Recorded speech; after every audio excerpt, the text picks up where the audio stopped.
আসসালামু আলাইকুম ভিউয়ার্স। আজকে আবার আসলাম আপনাদের মাঝে। আমাদের নতুন সেটআপটা রেডি হয়েছে।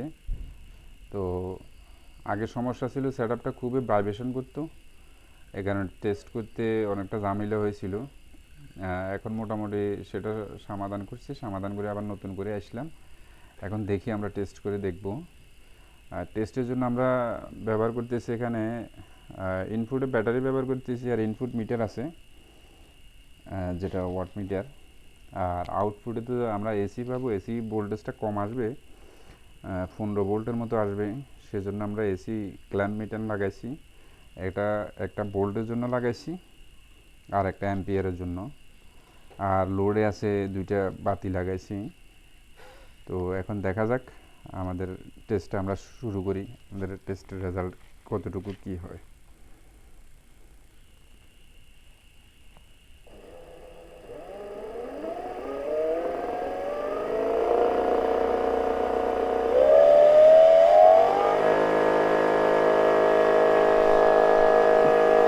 হ্যাঁ, আমাদের মেশিন এখন চালু হয়েছে। তো চালু হওয়ার পর দেখা যাচ্ছে যে আমরা ইনপুট ভোল্টেজ পাইতেছি 14 ভোল্ট, 15 ভোল্টের মতো পাইতেছি। আর অ্যাম্পিয়ার পাইতেছি আমরা 5.96 ভোল্ট। আমাদের আউটপুট হচ্ছে 15 ভোল্ট আর অ্যাম্পিয়ার হচ্ছে 5.96 ভোল্ট, 96 অ্যাম্পিয়ার, সরি। তো আমাদের তাহলে আমরা টোটাল ওয়াট হচ্ছে 15 ইন্টু 5.96, আমরা টোটাল পাইতেছি 89 ওয়াট। 15 ভোল্ট 6 অ্যাম্পিয়ার, প্রায় 90 ওয়াটের মতো পাইতেছি। আর 90 ওয়াটের মতো আমাদের ইনপুটে কনজিউম হচ্ছে 340 ওয়াটের মতো। ইনপুট আমাদের 340 ওয়াটের মতো। তো তাহলে দেখা যাক 340, সরি, এটা আবার পিক আপ কমে যায়। পিক আপ কমে যাওয়ার কারণে আমাদের ইনপুট কমে যাচ্ছে, আউটপুটও কমে যাচ্ছে। আমাদের অ্যাম্পিয়ার বরাবর আছে, এখনও ভোল্টও বরাবর আছে। তো আমরা 340 ভাগ 90, 3.77 ওয়াট পাইতেছি। আমরা প্রতি 1 ওয়াটের জন্য আমাদের খরচ হচ্ছে 3.77 ওয়াট। আর আমাদের নো লোড হচ্ছে, আমাদের এখন নো লোড 245 ওয়াট। এটা হচ্ছে আমাদের নো লোড।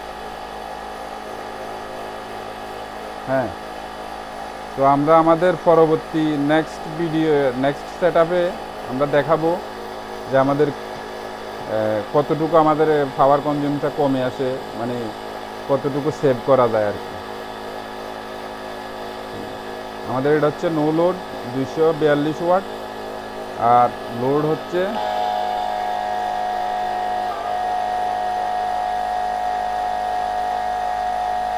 336 ওয়াট। এটা সামথিং ব্যাটারি ভোল্টেজ উঠে নামার কারণে কিছু করে।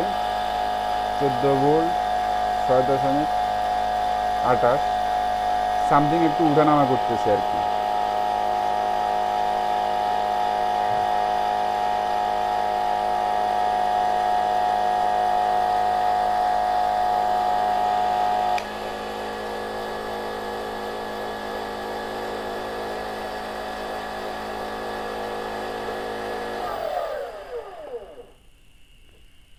তো আমরা এখন এখানে পাইছি আমাদের 340 ওয়াটের মতো প্রতি 90, আমাদের আউটপুট 90 ওয়াট আর ইনপুটে 340 ওয়াটের মতো খাইছে।